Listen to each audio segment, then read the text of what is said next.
Mommy and Daddy Eye Believers, meron ba kayong tanim na aloe vera? Gusto nyo bang dumami sila kaagad?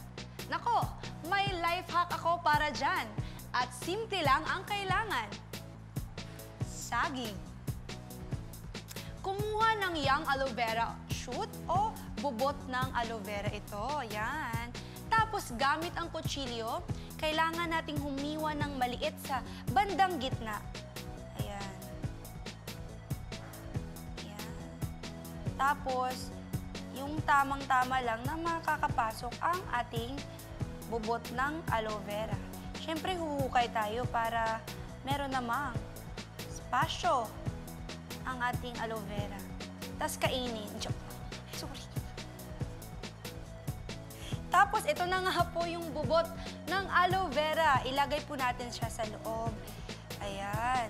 Tapos, ibalik yung saging.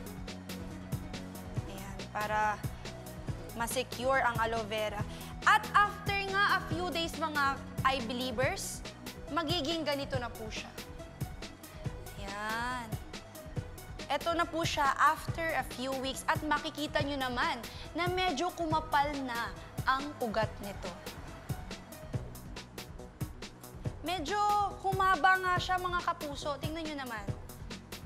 Wow, I believe! Pero just like all plants, kailangan nito ng sunlight para makagawa ng sarili nitong pagkain. Nagulat ba kayo? Totoo, gumagawa ng sarili nilang pagkain ang mga halaman. Nagluluto ba sila? Alamin natin. Eye Believers! Alam niyo ba kung gaano kagaling ang mga halaman? Hindi lang sila pandekorasyon o lugar na masisulungan kapag tirik ang araw. Hindi lang sila gumagawa ng pagkain at oxygen na kailangan natin para mabuhay.